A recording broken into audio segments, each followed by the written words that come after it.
ಎಲ್ರಿಗೂ ನಮಸ್ಕಾರ. ಎಲ್ಲರೂ ಹೇಗಿದ್ದೀರಾ? ಎಲ್ಲರೂ ರಾಯರ ಕೃಪೆಯಿಂದ ಚೆನ್ನಾಗಿದ್ದೀರಾ ಅಂತ ನಾನು ಭಾವಿಸ್ತೀನಿ. ರಾಯರು ನಿಮ್ಮೆಲ್ರಿಗೂ ಸುಖ, ಶಾಂತಿ, ನೆಮ್ಮದಿ, ಆಯುಸ್ಸು, ಆರೋಗ್ಯ, ಭಾಗ್ಯ ಕೊಟ್ಟು ಕಾಪಾಡಲಿ ಅಂತ ನಾನು ಕೇಳ್ಕೊತೀನಿ. ಒಬ್ಬ ಮನುಷ್ಯ ಭೂಮಿ ಮೇಲೆ ಬರೋದಕ್ಕೆ ಮುಂಚೆನೇ ಯಾವುದೇ ಒಬ್ಬ ಮನುಷ್ಯನೂ ಅಷ್ಟೇ ಕೆಟ್ಟವನಾಗಿರೋದಿಲ್ಲ. ಹುಟ್ಟುತ್ತಾನೆ ಕೆಟ್ಟವನಾಗಿ ಹುಟ್ಟೋದಿಲ್ಲ. ಬೆಳೀತಾ ಬೆಳೀತಾ ವಾತಾವರಣಕ್ಕೆ ಅಡ್ಜಸ್ಟ್ ಆಗಿ ಅವನು ಒಳ್ಳೆಯವನಾಗ್ತಾನೆ, ಕೆಟ್ಟವನು ಆಗ್ತಾನೆ. ಇದೆಲ್ಲ ವಾತಾವರಣದ ಪರಿಸ್ಥಿತಿ. ಏಕೆ ಅಂತಂದರೆ ಅವ್ರ ಮನೆ ವಾತಾವರಣ ಆಗಿರ್ಬೋದು, ಇಲ್ಲ ಅವರು ಸೇರೋ ಸಂಘ ಆಗಿರ್ಬೋದು, ಅವ್ರು ಬೆಳೆಯೋ ದಾರಿ ಯಾವ ಥರ ಇರುತ್ತೆ ಅದ್ರ ಮೇಲೆ ಅವ್ರ ಜೀವನನ ನಿರೂಪಿಸ್ಕೋತಾರೆ. ಒಳ್ಳೆಯವನಾಗಬೇಕು ಅಂತಂದ್ರೂ ಅಷ್ಟೇ ದೇವ್ರ ಇಚ್ಛೆ ಆಗಿರುತ್ತೆ, ಕೆಟ್ಟವನಾಗಬೇಕು ಅಂದ್ರೂ ಅಷ್ಟೇ ಭಗವಂತನ ಇಚ್ಛೆ ಇರುತ್ತೆ. ಏಕೆ ಅಂತಂದರೆ ನಮ್ಮ ಎದುರುಗಡೆ ಎರಡು ದಾರಿ ಇರುತ್ತೆ, ಒಂದು ಕೆಟ್ಟದ್ದು, ಒಂದು ಒಳ್ಳೆಯದು. ಇದೆರಡು ಇರುತ್ತೆ. ನೀನು ಕೆಟ್ಟ ದಾರಿಗೆ ಹೋಗ್ತೀಯಾ ಅಂತಂದರೆ ಕೆಟ್ಟ ದಾರಿ ಇರುತ್ತೆ, ಒಳ್ಳೆ ದಾರಿಗೆ ಹೋಗ್ತೀನಿ ಅಂತನ್ನೋದಾಯಿತು ಅಂತಂದರೆ ನಮ್ಮ ಎದುರುಗಡೆ ಒಳ್ಳೆ ದಾರಿ ಇರುತ್ತೆ. ಇದನ್ನೆರಡು ಆಯ್ಕೆ ಮಾಡ್ಕೊಳ್ಳೋದು ಮನುಷ್ಯನಿಗೆ ಬಿಟ್ಟಿದ್ದು. ಏಕೆ ಅಂತಂದರೆ ಇದೆಲ್ಲ ಭಗವಂತನ ಲೀಲೆಗಳು. ನೀನು ಒಳ್ಳೆಯವ್ರ ಸಂಘ ಸೇರಿದ್ರೆ ಒಳ್ಳೆಯವನಾಗ್ತೀಯ, ಕೆಟ್ಟ ಸಂಘ ಸೇರಿದ್ರೆ ಕೆಟ್ಟದಾಗ್ತೀಯ ನೀನು. ಇಷ್ಟೇ ಭಗವಂತ ಇದನ್ನೆಲ್ಲ ನಮ್ಮ ಜೀವನದಲ್ಲಿ ಅಳವಡಿಸಿರ್ತಾರೆ. ಅದನ್ನು ನಮ್ಗೆ ಯಾವುದು ಬೇಕೋ ಅದನ್ನು ತಗೋಬೇಕು. ಕೆಲವರು ಕೆಟ್ಟವ್ರು ಆಗ್ತಾರೆ ಅಂತಂದರೆ ಅವ್ರ ಮನೆ ಪರಿಸ್ಥಿತಿ ಆಗಿರುತ್ತೆ, ಮತ್ತು ಅವ್ರನ್ನ ಕೆಟ್ಟವರಾಗಿ ಮಾಡ್ತಾರೆ. ಒಂದು ಬಡತನ ಆಗಿರ್ಬೋದು, ಒಂದು ಸೇರೋ ಸಂಘ ಆಗಿರ್ಬೋದು, ಇದರಿಂದ ಕೆಟ್ಟವನಾಗ್ತಾನೆ. ಒಳ್ಳೆಯವನಾಗಿದ್ದರೆ ಅವನು ಶ್ರೀಮಂತನೇ ಆಗಿರಬೇಕು, ಶ್ರೀಮಂತರು ಮನೇಲಿ ಹುಟ್ಟಿದ್ರೆ ಒಳ್ಳೆಯವರಾಗ್ತಾರೆ ಅನ್ನೋದಲ್ಲ. ಬಡವರಾಗಿನೂ ಅಷ್ಟೇ ಒಳ್ಳೆಯವರಾಗೇ ಇರ್ತಾರೆ. ಎಲ್ಲರೂ ಅಷ್ಟೇ, ಯಾರೂ ಕೆಟ್ಟವರಾಗಿ ಇರೋದಿಲ್ಲ. ನಾವು ಜೀವನದಲ್ಲಿ ಹೇಗೆ ಒಂದು ಜೀವನನ ನಾವು ತಗೋತೀವೋ ಅದ್ರ ಮೇಲೆ ಡಿಪೆಂಡ್ ಆಗುತ್ತೆ. ಭಗವಂತ ಇದನ್ನೆಲ್ಲ ನೋಡ್ತಿರ್ತಾರೆ. ನಮಗೆ ಏನು ಕೊಡಬೇಕು ಅದನ್ನು ಟೈಮ್ಗೆ ಅಷ್ಟೇ ನಮಗೆ ಕೊಡ್ತಾ ಇರುತ್ತೆ. ನಾವು ಒಳ್ಳೆ ದಾರಿಗೆ ಹೋಯ್ತು ಅಂತಂದರೆ ನಮಗೆ ಒಳ್ಳೆ ಮಾರ್ಗನೇ ಕೊಡ್ತಾನೆ ಭಗವಂತ. ಒಳ್ಳೆ ಜನನೇ ನಮ್ಮ ಎದುರುಗಡೆ ಸೇರಿಸ್ತಾನೆ. ಒಳ್ಳೆ ಜನ ಸಂಘ ಮಾಡೋ ಥರ ರಾಯರು ಅನುಗ್ರಹ ಮಾಡ್ತಾರೆ. ಇನ್ನು ಕೆಟ್ಟವನಾಯಿತು ಅಂತಂದರೆ ಅವನಿಗೆ ಕೆಟ್ಟ ಮಾತುಗಳೇ ಅವನ ತಲೆಯಲ್ಲಿ ಇರೋದ್ರಿಂದ, ಕೆಟ್ಟ ವಿಷಯಗಳೇ ಅವನ ತಲೆಯಲ್ಲಿ ತುಂಬಿರೋದ್ರಿಂದ ಅವನಿಗೆ ಯಾರಾದರೂ ಒಂದು ಒಳ್ಳೆಯ ವಿಷಯ ಹೇಳಿದ್ರೆ ಅವನು ಒಳ್ಳೆ ರೀತಿಲಿ ತೊಗೊಳ್ಳೋದಿಲ್ಲ. ಈಗ ನೀವು ನೋಡಿರ್ಬೋದು, ಕೆಟ್ಟವ್ರಿಗೆ ನೀನು ಈ ಥರ ಬುದ್ಧಿ ಕಲಿ, ನೀನು ಸಂಸಾರ ಜವಾಬ್ದಾರಿ ಹೊತ್ಕೋ, ನೀನು ಒಳ್ಳೆ ದಾರಿಲಿ ಹೋಗು ಅಂತ ಯಾರಾದರೂ ಹೇಳಿದ್ರೆ ಅವ್ರು ಕೇಳ್ತಾರ? ಖಂಡಿತ ಕೇಳೋದಿಲ್ಲ. ಏಕೆ ಅಂತಂದರೆ ಅವ್ರ ಮನಸ್ಸಿನ ಪೂರ್ತಿ, ಅವ್ರ ಜೀವನದಲ್ಲಿ ಪೂರ್ತಿ ಅವರು ಕೆಟ್ಟದನ್ನೇ ಅಳವಡಿಸ್ಕೊಂಡಿರ್ತಾರೆ. ನಾನು ಕೆಟ್ಟದ್ದು ಮಾಡಬೇಕು, ನಾನು ಮೋಸ ಮಾಡಬೇಕು, ನಾನು ಮುಂದೆ ಬರಬೇಕು, ಅಷ್ಟೇ ಅವ್ರ ಜೀವನ ಆಗಿರುತ್ತೆ. ನಾನು ಒಳ್ಳೆ ದಾರಿಲಿ ಹೋದರೆ ಕಷ್ಟಪಟ್ಟು ದುಡಿಬೇಕು, ಬೆವ್ರು ಸುರಿಸಿ ದುಡಿದು ಅದರಿಂದ ನಾನು ಏನಕ್ಕೆ ಜೀವನ ಮಾಡಬೇಕು, ನನಗೆ ಸುಖ ಬರುತ್ತೆ ಅನ್ನೋದಾಯಿತು ಅಂತಂದರೆ ನಾನು ಒಳ್ಳೆಯವನಾಗೇ ಇರಬೇಕಾಗಿಲ್ಲ, ಕೆಟ್ಟವನಾಗೂ ಇರ್ಬೋದಲ್ಲ ಅಂತ ಈ ಥರನೂ ಸಹ ಯೋಚನೆ ಮಾಡ್ತಾರೆ. ಆದರೆ ಸತ್ಯ ಧರ್ಮ ಅನ್ನೋ ದಾರಿನಲ್ಲಿ ಹೋಯ್ತು ಅಂತಂದರೆ ಯಾವತ್ತೂ ಅಷ್ಟೇ ಕೆಟ್ಟದಾಗೋದಿಲ್ಲ. ನಮಗೆ ಜೀವನ ಪೂರ್ತಿ ಒಳ್ಳೇದು ಮಾಡೋ ಅಂತ ನನ್ನ ತಂದೆ ಗುರುರಾಯರು. ಕೆಟ್ಟದ್ದು ಮಾಡೋರ್ಗೂ ಒಳ್ಳೇದಾಗಲ್ವಾ ಅನ್ನೋದಾಯಿತು ಅಂತಂದರೆ ಹೌದು, ಕೆಟ್ಟವರಾಗಿರೋರ್ಗೂ ಸಹ ಒಳ್ಳೆಯದೇ ಆಗ್ತಿರುತ್ತೆ, ಅವ್ರ ಜೀವನ ಚೆನ್ನಾಗೇ ಇರುತ್ತೆ. ಆದರೆ ಜಾಸ್ತಿ ದಿವಸ ಆ ಜೀವನ ಅವ್ರಿಗಾಗಿರೋದಿಲ್ಲ. ಈಗ ನಾವು ಕೆಟ್ಟವ್ರನ್ನೆಲ್ಲ ನೋಡ್ತೀವಲ್ವ, ಅವ್ರ ಪಾಪದ ಕೊಡ ತುಂಬಿದಾಗ ಅವ್ರು ಎಷ್ಟು ನರಕ ಅನ್ನೋದು ಅನುಭವಿಸ್ತಾರೆ. ಭಗವಂತ ಜೀವನದಲ್ಲೂ ಅವ್ರಿಗೆ ಈ ಥರ ಸೂಚನೆ ಕೊಡ್ತಾನೆ, ಮತ್ತು ಅವ್ರು ಸತ್ತ ನಂತರನೂ ಅಷ್ಟೇ ಆ ಥರ ಕಾಡ್ತಿರ್ತಾನೆ ಭಗವಂತ. ನಾವಿಷ್ಟನ್ನು ಅರ್ಥ ಮಾಡ್ಕೋಬೇಕು. ಕೆಟ್ಟವರಾದ್ರೂ ಜೀವನ ಮಾಡ್ಬೋದು, ಒಳ್ಳೆಯವರಾದರೂ ಜೀವನ ಮಾಡ್ಬೋದು. ಆದರೆ ಕೆಟ್ಟವ್ರನ್ನ ಜನ ಎಷ್ಟು ಹೊಗಳುತ್ತಾರೆ, ಒಳ್ಳೆಯವ್ರನ್ನ ಎಷ್ಟು ಹೊಗಳುತ್ತಾರೆ ಅನ್ನೋದ್ರ ಮೇಲೆ ನಮ್ಮ ಜೀವನ ನಿಂತಿರುತ್ತೆ. ನಾವು ಕಷ್ಟಪಟ್ಟು ಕೂಲಿ ಮಾಡ್ತೀವೋ, ಇಲ್ಲ ಒಂದು ಗಾರೆ ಕೆಲಸ ಮಾಡ್ತೀವೋ, ಇಲ್ಲ ಒಂದು ಮಣ್ಣೊತ್ತು ನಾವು ಜೀವನ ಮಾಡ್ತೀವೋ, ಆದರೆ ನಾವು ಒಳ್ಳೆ ದಾರಿಲಿ ಹೋದರೆ ಒಂದಲ್ಲ ಒಂದು ದಿವಸ ಭಗವಂತ ನಮ್ಮ ಕೈ ಹಿಡಿತಾನೆ, ನಮ್ಮ ಕಷ್ಟಕ್ಕೆ ಫಲ ಅನ್ನೋದು ಕೊಡ್ತಾನೆ. ನನ್ನ ತಂದೆ ರಾಯರು ಇದನ್ನೆಲ್ಲ ಸೂಚನೆ ಅನ್ನೋದು ಕೊಡ್ತಾನೆ. ನೀನು ಬಡವನಾಗಿ ಹುಟ್ಟಿದ ಮೇಲೆ ನೀನು ಕೆಟ್ಟವನೇ ಆಗಿರಬೇಕಾ ಅಂತಲೂ ಸಹ ಸೂಚನೆ ಕೊಡ್ತಾನೆ. ನೀನು ಕೆಟ್ಟವನಾಗೋದಕ್ಕೆ ಹಲವಾರು ದಾರಿ ಇರ್ಬೋದು, ಆದರೆ ನಾನು ಒಳ್ಳೆ ದಾರಿನೂ ಸಹ ನಿನ್ನ ಎದುರುಗಡೆ ಬಿಟ್ಟಿದ್ದೀನಲ್ಲ, ಮತ್ತು ನೀನೇನು ಒಳ್ಳೆ ದಾರಿ ನೀನು ಆಯ್ಕೆ ಮಾಡ್ಕೋತಾ ಇಲ್ಲ ಅಂತಲೂ ಸಹ ನನ್ನ ತಂದೆ ರಾಯರು ಹೇಳ್ತಾರೆ. ಒಳ್ಳೆ ದಾರಿ ಕರ್ಕೊಂಡು ಹೋಗೋದಕ್ಕೆ ಭಗವಂತ ಇರ್ತಾನೆ, ಕೆಟ್ಟ ದಾರಿಗೆ ಕರ್ಕೊಂಡು ಹೋಗೋದಕ್ಕೆ ಕೆಟ್ಟವ್ರು ಇರ್ತಾರೆ. ಹಾಗಾಗಿ ನಾವು ಒಳ್ಳೆಯದನ್ನು ನಾವು ಆಯ್ಕೆ ಮಾಡ್ಕೋಬೇಕಾ, ಇಲ್ಲ ಕೆಟ್ಟ ದಾರಿಲಿ ಹೋಗೋದಕ್ಕೆ ಕೆಟ್ಟದನ್ನು ನಾವು ಆಯ್ಕೆ ಮಾಡ್ಕೋಬೇಕಾ ಅನ್ನೋದು ನಮ್ಮ ಜೀವನದಲ್ಲಿ, ನಮ್ಮ ಮನಸ್ಸಲ್ಲಿ ಭಗವಂತ ಇದ್ಕೊಂಡು ಆಯ್ಕೆ ಮಾಡ್ಕೊ ಅನ್ನೋದನ್ನು ನಮಗೆ ಬಿಟ್ಟಿರ್ತಾನೆ. ನಾವು ಒಳ್ಳೆಯದನ್ನು ಆಯ್ಕೆ ಮಾಡ್ಕೋಬೇಕು, ಕೆಟ್ಟದನ್ನು ಬಿಟ್ಬಿಡಬೇಕು. ನಾವು ನಮ್ಮ ಜೀವನದಲ್ಲಿ ಕೆಟ್ಟದೇ ಆಗ್ತಿದೆ, ಒಳ್ಳೇದಾಗ್ತಿಲ್ಲ. ನಾನೆಷ್ಟು ದೇವ್ರು ನಂಬ್ತೀನಿ, ಎಷ್ಟು ನಾವು ದೇವ್ರ ಪೂಜೆ ಮಾಡ್ತೀವಿ, ಆದರೆ ನಾನು ಅಂದ್ಕೊಂಡಿದ್ದು ಗುರಿ ನಾನು ಮುಟ್ಟೋಕ್ಕಾಗ್ತಿಲ್ಲ. ಕೆಟ್ಟವ್ರಿಗೆಲ್ಲ ಒಳ್ಳೇದಾಗ್ತಿದೆ, ಒಳ್ಳೆಯವ್ರಿಗೇನಕ್ಕೆ ಕೆಟ್ಟದಾಗ್ತಿದೆ ಅಂತ ನಾವು ರಾಯರ ಮುಂದೆ ಕೂತ್ಕೊಂಡು ನಮ್ಮ ಬೇಡಿಕೆ ಅನ್ನೋದು ಇಡ್ತೀವಿ.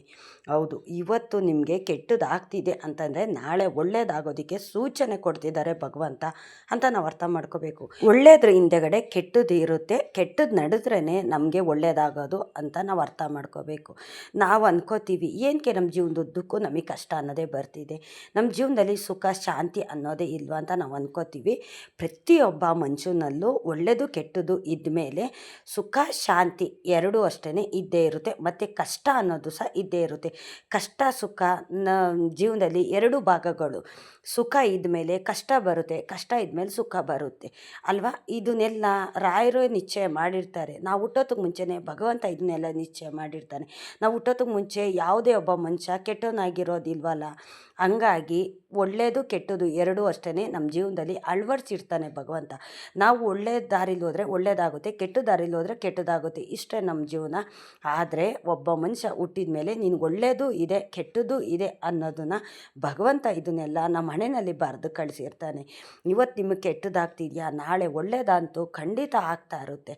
ನಮಗಿಂತ ಮೇಲ್ಗಡೆ ಇರೋರನ್ನ ನೋಡಿ ನಾವು ಸಂತೋಷ ಪಡೋದಕ್ಕೆ ಹೋಗ್ಬಾರ್ದು. ಅವ್ರು ಆಗಿದ್ದಾರೆ ಹೀಗಿದ್ದಾರೆ ಅಂತ ನಾವು ಅಂದ್ಕೊಳ್ಳೋದಕ್ಕೆ ಹೋಗ್ಬಾರ್ದು. ಹೌದು, ಅವರು ಏನೋ ಸ್ವಲ್ಪ ಪುಣ್ಯದ ಕೆಲಸ ಮಾಡಿದ್ದಾರೆ, ಹೋದ ಜನ್ಮದಲ್ಲಿ ಏನೋ ಪುಣ್ಯ ಮಾಡಿದ್ದಾರೆ, ಹಂಗಾಗಿ ಈ ಜನ್ಮದಲ್ಲಿ ಅವರು ಸುಖ ಅನ್ನೋದು ಅನುಭವಿಸ್ತಿರ್ತಾರೆ.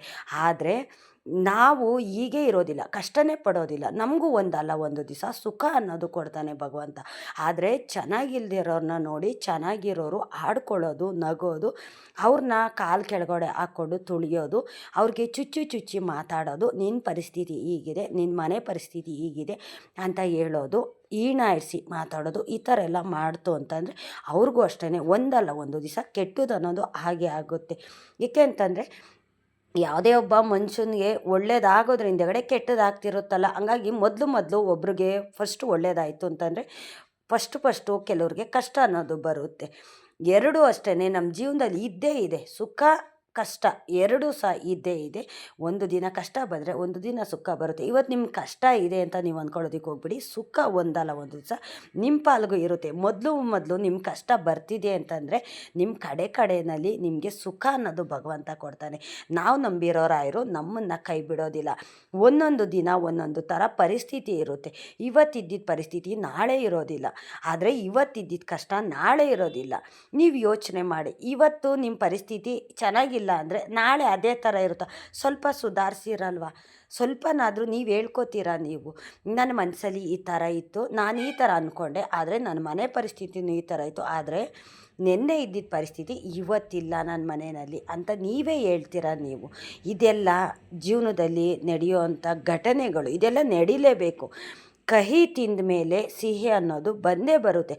ಈಗ ನಾವು ಯುಗಾದಿ ಹಬ್ಬ ಆಚರಣೆ ಮಾಡ್ತೀವಿ ಅಂತಂದರೆ ಸಿಹಿ ಕಹಿ ಎರಡೂ ತಿಂತೀವಲ್ಲ, ಅದೇ ರೀತಿ ಕಷ್ಟ ಸುಖ ಎರಡೂ ಅಷ್ಟೇ ಸಮನಳತೆಯಲ್ಲಿ ಬರಲಿ ಅಂತ ನಾವು ಸಿಹಿ ಕಹಿನ ತಿನ್ನೋದು.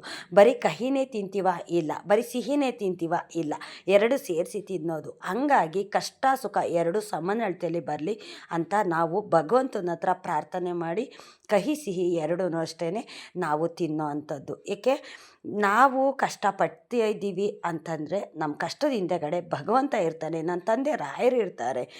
ನಾವು ಎಷ್ಟೋ ಸತಿ ಕೂತ್ಕೊಂಡು ರಾಯರ ಹತ್ರ ಕೇಳ್ಕೊತೀವಿ, ಅಪ್ಪ ನನಗೆ ಜೀವನ ಪೂರ್ತಿ ನೀನು ಕಷ್ಟ ಕೊಡ್ತಾ ಇದೆಯಲ್ಲ, ಸುಖ ಅನ್ನೋದು ನೀನು ಕೊಡೋದೇ ಇಲ್ವಾ, ಯಾಕೆ ನಾನು ಇಷ್ಟು ಪರೀಕ್ಷೆ ಮಾಡ್ತಾ ಇದೆಯಾ ಅಂತ ನಾವು ರಾಯರ ಹತ್ರ ಕೇಳಿದಾಗ ರಾಯರು ಅವರು ಒಳ ಮನಸ್ಸಿನಿಂದ ನಮಗೆ ಒಂದು ಮಾತು ಹೇಳ್ತಾರೆ.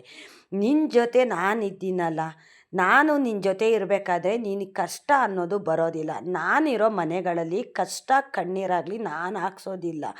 ಆದರೆ ನಿಮಗೆ ಯಾವುದೋ ಟೈಮ್ ಚೆನ್ನಾಗಿಲ್ಲ ಅಂತಂದಾಗ ಅಷ್ಟೇ ನಿಮಗೆ ಕಷ್ಟ ಬರ್ತಿರುತ್ತೆ. ಆದರೆ ನಿಮ್ಗೆ ದೊಡ್ಡದಾಗಿ ಬರೋ ಕಷ್ಟನ ನಾನು ಮಂಜಿನ ಥರ ಕರಗಿಸ್ತಾ ಇರ್ತೀನಿ. ನಾನು ನಿನ್ನ ಮನೆಯಲ್ಲಿ ಇದ್ದೀನಲ್ಲ, ನೀನು ಪೂಜೆ ನಾನು ಸ್ವೀಕಾರ ಮಾಡ್ತಾ ಇದ್ದೀನಲ್ಲ, ಮತ್ತು ನೀನೇಂತು ಕಣ್ಣೀರಾಗ್ತೀಯ, ನೀನೇಂತು ಚಿಂತೆ ಮಾಡ್ತೀಯ. ನಾನು ಇದ್ಮೇಲೆ ನನ್ನ ಹತ್ರ ನೀನು ಕಷ್ಟ ಎಲ್ಲ ಹೇಳ್ಕೊ, ನೀನು ನನ್ನ ನಂಬಿ ನೀನು ಪೂಜೆ ಮಾಡು, ನನ್ನ ನಂಬು, ನೀನು ನನ್ನ ಮಠಕ್ಕೆ ಬಾ, ನೀನು ಕಷ್ಟ ಎಲ್ಲ ನಾನು ದೂರ ಮಾಡ್ತೀನಿ, ಅಂತ ರಾಯರು ಪ್ರತಿಯೊಬ್ಬರು ಮನೆಗೂ ರಾಯರು ಹೋಗುವಂಥದ್ದು. ಆದರೆ ನಾವು ರಾಯರನ್ನ ಹುಡಿಕೊಂಡು ನಾವು ಹೋಗೋ ಆಗಿಲ್ಲ. ನಮ್ಮನೆ ಪರಿಸ್ಥಿತಿ ನೋಡಿ ರಾಯರೇ ನಮ್ಮ ಮನೆಗಳಿಗೆ ಬರ್ತಾರೆ ಅಲ್ವಾ. ನಾವು ಯಾರ್ಯಾರನ್ನೂ ನಂಬಿರೋದೇ ಗುರು ರಾಯರನ್ನ. ನಾವು ಬೇರೆ ದೇವಸ್ಥಾನಗಳಿಗೆ ಹೋಗ್ಬೇಕಾದ್ರೆ ನಾವು ಏಕ್ದಮ್ ಹೊರಟು ಬಿಡ್ತೀವಿ, ಅಂದ್ಕೊಂಡಿರೋದೇ ಇಲ್ಲ. ಹೌದು, ಈ ದೇವಸ್ಥಾನಕ್ಕೆ ಹೋಗಬೇಕು ಅಂತ ಮುಂದೆನೇ ಪ್ಲ್ಯಾನ್ ಹಾಕ್ಕೊಂಡಿರ್ತೀವಿ, ಹೋಗಬೇಕು ಅಂತಲೂ ಸಹ ಅಂದ್ಕೋತೀವಿ, ತಕ್ಷಣ ಹೊರ್ಡ್ತೀವಿ. ಆದರೆ ಮಂತ್ರಾಲಯಕ್ಕೆ ನಾವು ಆ ರೀತಿ ಹೋಗೋಕ್ಕಾಗೋದಿಲ್ಲ. ನಾನು ಎಷ್ಟೋ ಸತಿ ಮಂತ್ರಾಲಯಕ್ಕೆ ಹೋಗಬೇಕು ಅಂತ ಹೊರಟಾಗ ನನ್ನ ಕೈಲಿ ಹೋಗೋಕ್ಕಾಗಿಲ್ಲ, ಸಾಧ್ಯವಾಗಿಲ್ಲ. ಏನೋ ಒಂದು ಅಡ್ಡಿ ಆತಂಕಗಳು ಬರೋದು. ಆದರೆ ಬೇರೆ ದೇವಸ್ಥಾನಗಳ್ಗೆ ಹೋಗ್ಬೇಕಾದ್ರೆ ಆ ಥರ ಆಗೋದಿಲ್ಲ. ನಾವು ಅಂದ್ಕೊಂಡಿರ್ತೀವಿ, ಮುಂಚೆನೇ ಏನೋ ಪ್ಲ್ಯಾನ್ ಮಾಡ್ಕೊಂಡಿರ್ತೀವಿ ಹೋಗಬೇಕು ಅಂತ, ಆದರೆ ತಕ್ಷಣ ಹೊರಟು ಬಿಡ್ತೀವಿ. ಆದರೆ ಮಂತ್ರಾಲಯಕ್ಕಾಗಲಿ ರಾಯರ ಮಠಕ್ಕಾಗಲಿ ಆ ಥರ ಹೋಗೋಕ್ಕಾಗೋದಿಲ್ಲ. ಅವರು ಅನುಗ್ರಹ ಮಾಡಬೇಕು, ಅವ್ರು ನಿಶ್ಚಯ ಮಾಡಬೇಕು, ಟೈಮುಗಳಿಗೆ ಸಮಯ ದಿನ ಎಲ್ಲನೂ ಸಹ ಅವ್ರು ನಿಶ್ಚಯ ಮಾಡಿದ್ರೆ ಮಾತ್ರ ನಾವು ಅವ್ರ ಹತ್ರಕ್ಕೆ ಹೋಗೋಕ್ಕಾಗೋದು. ಸುಮ್ಮನೆ ನಾವೆಲ್ಲ ಹೋಗೋಕ್ಕಾಗೋದಿಲ್ಲ. ಮತ್ತು ರಾಯರ ಅನುಗ್ರಹನೂ ಅದೇ ಥರ ಮಾಡ್ತಾರೆ ಅನ್ನೋದಾಯಿತು ಅಂತಂದರೆ, ರಾಯರು ಮಂತ್ರಾಲಯಕ್ಕೆ ಕರ್ಸ್ಕೊಳ್ಳೋದಕ್ಕೆ ಅನುಗ್ರಹ ಇರಬೇಕು. ಅವ್ರ ಅನುಗ್ರಹ ಇದ್ದರೆ ನಾವು ಹೋಗೋಕ್ಕಾಗೋದು. ಅಂದರೆ ಅವರ ಅನುಗ್ರಹ ಇದ್ದರೆ ನಮ್ಗೆ ಒಳ್ಳೆಯದಾಗೋದು ಅಂತಲ್ಲ. ರಾಯರು ಒಂದು ಸತಿ ನಮ್ಮ ಮನೆಗೆ ಬಂದರು ಅಂತಂದರೆ ನಮ್ಗೆ ಅನುಗ್ರಹ ಆಗಿದೆ, ನಮ್ಮ ಜೀವನನ ಚೆನ್ನಾಗಿ ಇಟ್ಟಿರ್ತಾರೆ ಅಂತ ನಾವು ಅರ್ಥ ಮಾಡ್ಕೋಬೇಕು. ನಿಮಗೆ ಕಷ್ಟ ಜಾಸ್ತಿ ಬರ್ತಿದೆ, ನಿಮ್ಮ ಕಷ್ಟ ದಿನಗಳು ಮುಗೀತಾ ಇಲ್ಲ, ನಾನು ಎಷ್ಟೇ ದೇವ್ರ ಪೂಜೆ ಮಾಡಿದ್ರು ನನ್ನ ಕಷ್ಟ ಹಾಗೇ ಇದೆ ಅಂತ ನೀವು ಕಷ್ಟ ಎಲ್ಲ ನೀವು ಹೇಳ್ಕೊತೀರಲ್ಲ, ಹೌದು, ನೀವು ಮನೆ ದೇವ್ರನ್ನೂ ನಂಬಿದ್ದೀರಾ, ಮನೆ ದೇವ್ರನ್ನೂ ಪೂಜೆ ಮಾಡ್ತಾ ಇದ್ದೀರಾ, ಮತ್ತು ನಾವು ದೇವಸ್ಥಾನಗಳಿಗೆ ಹೋಗ್ತೀವಿ, ರಾಯರ ಮಠಕ್ಕೂ ಹೋಗ್ತೀವಿ ಅಂತ ನೀವು ಹೇಳ್ತೀರಾ. ಆದರೆ ನಿಮ್ಮ ಕಷ್ಟ ಎಲ್ಲ ಮುಗಿಯೋದಕ್ಕೆ ರಾಯರು ಸೂಚನೆ ಕೊಡ್ತಾರೆ. ಹಲವಾರು ನಿಮ್ಮ ಎದುರುಗಡೆ ಸೂಚನೆ ಕೊಡ್ತಾರೆ, ನೀನು ಈ ರೀತಿ ಪೂಜೆ ಮಾಡು, ಈ ರೀತಿ ಸಮಯದಲ್ಲಿ ನೀನು ಪೂಜೆ ಮಾಡು, ಈ ಥರ ದೇವಸ್ಥಾನಗಳಿಗೆ ಹೋಗು, ಆ ದೇವರಿಂದ ನಿನ್ನ ಕಷ್ಟಗಳು ಕಮ್ಮಿ ಆಗ್ತವೆ, ನಂತರ ನಾನು ಅನುಗ್ರಹ ಮಾಡ್ತೀನಿ ಅಂತ ಈ ಥರ ಸೂಚನೆ ಕೊಡ್ತಾರೆ. ಬ್ರಾಹ್ಮಿ ಮುಹೂರ್ತದಲ್ಲಿ ಯಾರ ಮನೆಯಲ್ಲಿ ಪೂಜೆ ಮಾಡ್ತಾರೋ ಅವ್ರ ಮನೆಗಳಿಗೆ ಕಷ್ಟ ಅನ್ನೋದು ಬರೋದಿಲ್ಲ. ಹೌದು, ಇವತ್ತು ಕಷ್ಟ ಇದೆ ಅಂತಂದರೆ ಅವ್ರು ಮಾಡಿದ್ದು ಬ್ರಾಹ್ಮಿ ಮುಹೂರ್ತದಲ್ಲಿ ಪೂಜೆ ಮಾಡಿರ್ತಾರಲ್ಲ, ಅದಕ್ಕೆ ಫಲ ಅನ್ನೋದು ರಾಯರು ಕೊಡ್ತಾರೆ. ಏಕೆಂತಂದರೆ ಬ್ರಾಹ್ಮಿ ಮುಹೂರ್ತದಲ್ಲಿ ರಾಯರಿಗೆ ಪೂಜೆ ಮಾಡಿದ್ರೆ ರಾಯರು ಹಲವಾರು ಸೂಚನೆ ಅನ್ನೋದು ಕೊಡ್ತಾರೆ. ಬ್ರಾಹ್ಮಿ ಮುಹೂರ್ತದಲ್ಲಿ ಪ್ರತಿಯೊಬ್ಬ ಮನುಷ್ಯನೂ ಅಷ್ಟೇ ಎದ್ದು ಪೂಜೆ ಮಾಡೋದ್ರಿಂದ ನಮ್ಮ ಮನೆಗಳಿಗಾಗಿರ್ಬೋದು, ನಮ್ಮ ಮನಸ್ಸಿಗಾಗಿರ್ಬೋದು, ನಮ್ಮ ಮನೇಲಿರೋ ಜನಗಳಿಗಾಗಿರ್ಬೋದು ಎಲ್ಲ ಒಳ್ಳೆಯದೇ ನಡೀತಿರುತ್ತೆ. ಏಕೆ ಅಂತಂದರೆ ನಾವು ಸೂರ್ಯ ಉದಯ ಆಗೋದ್ರ ಒಳಗಡೆ ಎದ್ದುಬಿಟ್ಟು ಮನೆಯಲ್ಲಿ ದೀಪ ಹಚ್ಚಬೇಕು. ಹೊರಗಡೆ ಸಾರಿಸಿ ಗುಡಿಸಿ ರಂಗೋಲಿ ಇಟ್ಟು ತುಳಸಿ ಹತ್ರ ಒಂದು ದೀಪ ಹಚ್ಚಿ ಮನೆ ದೇವ್ರಿಗೆ ದೀಪ ಹಚ್ಚಿ ನಂತರ ನಮ್ಮ ಕೆಲಸಗಳಲ್ಲಿ ತೊಡಗಿಸ್ಕೊಳ್ಳೋದ್ರಿಂದ ಹಲವಾರು ಬೆನಿಫಿಟ್ ಅನ್ನೋದು ಭಗವಂತ ಕೊಟ್ಟಿರ್ತಾನೆ. ಏಕೆ ಅಂತಂದರೆ ಬ್ರಾಹ್ಮಿ ಮುಹೂರ್ತ ಅಂದರೆ ಸುಮ್ಮನೆ ಅಲ್ಲ. ರಾಯರೇ 3 ಗಂಟೆಗೆ ಎದ್ದು ತುಂಗಭದ್ರಾ ನದಿಯಲ್ಲಿ ಸ್ನಾನ ಮಾಡಿ ತಂದೆ ಶ್ರೀಹರಿಗೆ, ರಾಮ ದೇವರಿಗೆ, ಹನುಮಾನಿಗೆ ಇವ್ರಿಗೆಲ್ಲರಿಗೂ ಪೂಜೆ ಮಾಡ್ತಿದ್ದೋ ಅಂಥವ್ರು ಅಲ್ವಾ. ಹಾಗಾಗಿ ಬ್ರಾಹ್ಮಿ ಮುಹೂರ್ತದಲ್ಲಿ ನಾವು ಏನೇ ಒಂದು ಒಳ್ಳೆ ಕೆಲಸ ಮಾಡಿದ್ರು ಆ ಕೆಲಸಕ್ಕೆ ಫಲ ಅನ್ನೋದು ಕೊಡ್ತಾರೆ. ಈಗ ಓದೋ ಮಕ್ಕಳಿದ್ದಾಗ ನಾವು ಬೆಳಗಿನ ಜಾವ ಏನು ಕೆಬ್ಬರಿಸ್ತೀವಿ, ಬೆಳಗ್ಗೆ ಎದ್ದು ಓದಿದ್ರೆ ವಿದ್ಯೆ ತಲೆಗತ್ತುತ್ತೆ ಅಂತ. ಬೆಳಗ್ಗೆ ಎದ್ದು ಓದಿದ್ರೆ ವಿದ್ಯೆ ತಲೆಗತ್ತುತ್ತೆ ಅಂತ ನಾವು ತಿಳ್ಕೊಂಡಿದ್ದೀವಲ್ಲ. ಮತ್ತು ನಮ್ಮ ಮನೆಗೆ ಒಳ್ಳೆಯದಾಗುತ್ತೆ ಅನ್ನೋದಾಯಿತು ಅಂತಂದರೆ ಬ್ರಾಹ್ಮಿ ಮುಹೂರ್ತದಲ್ಲೆದ್ದು ಪೂಜೆ ಮಾಡಿದ್ರೆ ನಮ್ಮ ಮನೆಗೆ ಒಳ್ಳೆಯದಾಗುತ್ತೆ ಅಂತ ನಾವು ಅಂದ್ಕೊಂಡು ಪೂಜೆ ಮಾಡಬೇಕಲ್ವ. ಖಂಡಿತ ಮಾಡಬೇಕು ನಾವು. ರಾಯರು ಇದೆಲ್ಲ ಸೂಚನೆ ಕೊಡ್ತಾರೆ. ಬ್ರಾಹ್ಮಿ ಮುಹೂರ್ತದಲ್ಲಿ ಯಾವ ಮನೆಯಲ್ಲಿ ದೀಪ ಜ್ಯೋತಿ ಉರಿತಿರುತ್ತೋ, ಹೊರಗಡೆ ಸಾರಿಸಿ ಗುಡಿಸಿ ರಂಗೋಲಿ ಹಾಕಿರ್ತಾರೋ ಆ ಮನೆಗೆ ತಾಯಿ ಮಹಾಲಕ್ಷ್ಮಿ ಬರ್ತಾಳೆ. ಅವಳ ರೂಪದಲ್ಲಿ ನಾವೆಲ್ಲ ಬರ್ತೀವಿ ಅಂತ ನನ್ನ ತಂದೆ ರಾಯರು ಹೇಳ್ತಾರೆ. ನಿಮಗೆ ಕಷ್ಟ ಇದೆ ಅಂತಂದರೆ ಸ್ವಲ್ಪ ದಿವಸ ನೀವು ಇದನ್ನು ಅಭ್ಯಾಸ ಮಾಡ್ಕೊಳ್ಳಿ. ನಿಮಗೆ ಬೇಗ ಎದ್ದೊಳಕ್ಕಾಗಿಲ್ಲ ಅಂತಂದರೆ 4 ಗಂಟೆಗೆ ಎದ್ದೊಳೋ ಅಭ್ಯಾಸ ಮಾಡ್ಕೊಳ್ಳಿ. ಮನೆ ಪರಿಸ್ಥಿತಿ ಆಗಿರ್ಬೋದು, ಆರೋಗ್ಯದಲ್ಲಾಗಿರ್ಬೋದು, ಮಕ್ಕಳು ವಿದ್ಯೆ ಬುದ್ಧಿನಲ್ಲಾಗಿರ್ಬೋದು, ನೀವೇನೊಂದು ಕೆಲಸ ಮಾಡ್ತಿರ್ತೀರಲ್ಲ, ಒಂದು ವ್ಯಾಪಾರ ಮಾಡ್ತಿರ್ತೀರೋ ಇಲ್ಲ ಹೊರಗಡೆ ಕೆಲಸಕ್ಕೆ ಹೋಗ್ತಿರ್ತೀರೋ, ಆ ಕೆಲಸದಲ್ಲಾಗಿರ್ಬೋದು ಒಳ್ಳೆಯ ಅಭಿವೃದ್ಧಿ ಅನ್ನೋದು ಕೊಡ್ತಾನೆ ಭಗವಂತ. ಹಿಂದಿನ ಕಾಲದಲ್ಲೆಲ್ಲ 3 ಗಂಟೆಗೆ ಎದ್ದೋಳೋರು. ಏಕೆ ಅಂತಂದರೆ ಆವಾಗ ಒಂದು ಟೈಮ್ ಅನ್ನೋದಿರಲಿಲ್ಲ, ಗಳಿಗೆ ಇರಲಿಲ್ಲ, ಯಾರೂ ಎಬ್ಬರಿಸ್ತಾ ಇರಲಿಲ್ಲ. ಅವಾಗೆಲ್ಲ ಹೇಗೆ ಎಬ್ಬರಿಸ್ತಾ ಇದ್ರು ಅಂತಂದರೆ ಒಂದು ಕೋಳಿ ರೂಪದಲ್ಲಿ ಭಗವಂತ ಎಬ್ಬರಿಸ್ತಿದ್ದ. 3 ಗಂಟೆಗೆ ಕೋಳಿ ಕೂಗೋದು. ಕೋಳಿಗೆ ಗೊತ್ತಿರುತ್ತಾ ನಾನು ಡೈಲಿ 3 ಗಂಟೆಗೆ ಕೂಗಬೇಕು ಅಂತ? ಇಲ್ಲ, ಅದೆಲ್ಲ ಪ್ರಕೃತಿ ನಿಯಮ. ಭಗವಂತ ನಿಶ್ಚಯ ಮಾಡಿರ್ತಾನೆ 3 ಗಂಟೆಗೆ ಕೋಳಿ ಕೂಗುತ್ತೆ. ಆ ನಂತರ ನಾವು ಎದ್ದು ನಮ್ಮ ಕೆಲಸ ಕಾರ್ಯ ಏನಿದೆಯೋ ಅದನ್ನೆಲ್ಲ ಮುಗಿಸ್ಕೊಂಡು ಸ್ನಾನ ಪೂಜೆ ಅಂತ ಮಾಡಿ ನಮ್ಮ ಮನೆಯಲ್ಲಿ ದೀಪ ಜ್ಯೋತಿ ಉರಿಸಿದಾಗ ಆ ಮನೆಗೆ ತಾಯಿ ಮಹಾಲಕ್ಷ್ಮಿ ಬರ್ತಾರೆ. ದೇವತೆಗಳೇ ನಮ್ಮ ಮನೆಗೆ ಬರೋ ಅಂಥದ್ದು. ನಾವು ಸೂರ್ಯ ಉದಯ ಆದ್ರೂ ಮನೆಗೆ ಬಾಗಿಲು ಹಾಕ್ಕೊಂಡು ಮನೆ ಬಾಗಿಲಿಗೆ ನೀರು ಹಾಕಿರೋದಿಲ್ಲ, ರಂಗೋಲಿ ಹಾಕಿರೋದಿಲ್ಲ. ಸೂರ್ಯ ಉದಯ ಆದಮೇಲೆ ನಾವು ಹೆಣ್ಮಕ್ಳು ಎದ್ವಿ ಅಂತಂದರೆ ಆ ಮನೆಗೆ ಕಷ್ಟ ಅನ್ನೋದು ಬರುತ್ತೆ, ದಾರಿದ್ರ್ಯ ಜಾಸ್ತಿ ಬರುತ್ತೆ. ನಾನು ಅದಕ್ಕೆ ಸುಮಾರು ವಿಡಿಯೋಗಳಲ್ಲಿ ಹೇಳ್ತೀನಿ, ಬ್ರಾಹ್ಮಿ ಮುಹೂರ್ತದ ಮಹತ್ವ ತಂದೆ ರಾಯರು ಕೊಟ್ಟ ಸೂಚನೆ. ಸೂರ್ಯ ಹುಟ್ಟೋದಕ್ಕೆ ಮುಂಚೆ ನಾವು ಎದ್ದು ಮನೆ ಕಸ ಗುಡಿಸಿ, ನೆಲ ಒರೆಸಿ, ಬಾಗಿಲು ಕಸ ಗುಡಿಸಿ, ಬಾಗಿಲಿಗೆ ನೀರು ಹಾಕಿ, ರಂಗೋಲಿ ಹಾಕಿ, ಸ್ನಾನ ಮಾಡಿ, ದೇವ್ರಿಗೆ ದೀಪ ಹಚ್ಚಿ, ನಾವು ಒಂದು 10 ನಿಮಿಷ ದೇವ್ರ ಮುಂದೆ ಕೂತ್ಕೊಂಡು ಜ್ಞಾನ ಮಾಡೋ ಅಭ್ಯಾಸ ಮಾಡ್ಕೋಬೇಕು. ಓದೋ ಮಕ್ಕಳಿತ್ತು ಅಂತ ಅನ್ನೋದಾಯಿತು ಅಂತಂದರೆ ಬೆಳಿಗ್ಗೆ 3 ಗಂಟೆ 3:30ಗೆ ಎಬ್ಬರಿಸಿ ಅವ್ರನ್ನ ಓದೋಕ್ಕೆ ಕೂರಿಸಿ. ನೀವೊಂದು ಏನೇ ಕೆಲಸ ಮಾಡ್ತೀರಾ ಆ ಟೈಮಲ್ಲಿ ನೀವು ಕೆಲಸ ಮಾಡಿ, ಅದು ನಿಮ್ಗೆ ಒಳ್ಳೆಯದಾಗ್ತಿರುತ್ತೆ. ಭಗವಂತ ನಿಮಗೆ ಅನುಗ್ರಹ ಮಾಡ್ತಾರೆ. ಇದು 100ಕ್ಕೆ 100ರಷ್ಟು ಸತ್ಯ. ಇಷ್ಟೊತ್ತು ನನ್ನ ವಿಡಿಯೋ ನೋಡಿದ್ದಕ್ಕಾಗಿ ತುಂಬ ಹೃದಯದ ಧನ್ಯವಾದಗಳು. ರಾಯರು ನಿಮ್ಮೆಲ್ರಿಗೂ ಸುಖ, ಶಾಂತಿ, ನೆಮ್ಮದಿ, ಆಯುಸ್ಸು, ಆರೋಗ್ಯ, ಭಾಗ್ಯ ಕೊಟ್ಟು ಕಾಪಾಡಲಿ ಅಂತ ನಾನು ಕೇಳ್ಕೊತೀನಿ.